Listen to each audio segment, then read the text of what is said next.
ગઈકાલે જ કમોસમી વરસાદના કારણે એમાં પણ કમોસમી વરસાદ ભારે છે. માનનીય મુખ્યમંત્રી ભૂપેન્દ્રભાઈ પટેલે તરત જ મંત્રીશ્રીઓ સાથે બોલાવીને ચર્ચા કરી. ડેપ્યુટી સીએમ પણ હાજર હતા.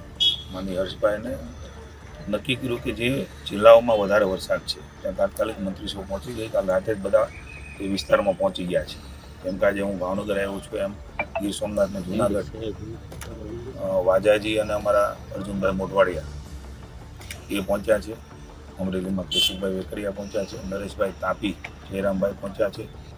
તમામ રિયલ ટાઈમ મોનિટરિંગ અને અહેવાલો માનનીય મુખ્યમંત્રીશ્રી તમામ કલેક્ટરો પાસેથી, ધારાસભ્યશ્રીઓ પાસેથી, સંસદ સભ્યશ્રીઓ પાસેથી મંત્રીશ્રીઓ સાથે ચર્ચા કરીને લઈ રહ્યા છે. પણ તરત જ સ્થિતિનો તાગ મેળવવા માટે આજે ભાવનગર જિલ્લામાં હું અહીંયા શિહોર તાલુકામાં ખેતરમાં પણ આવ્યો છું. ખેડૂત પણ જીવાભાઈ અમારી સાથે છે.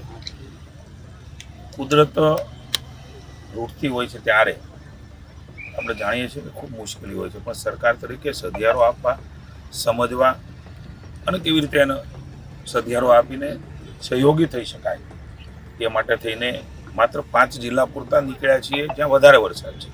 પણ તમામ જિલ્લાના અહેવાલો હું ખેડૂત મિત્રો બધાને કહેવા માગું છું તે જોડાયેલા છે.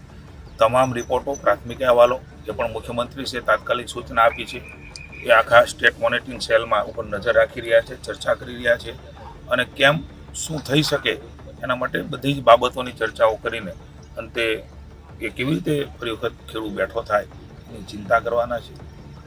આજે અમે અહીં આવ્યા છીએ.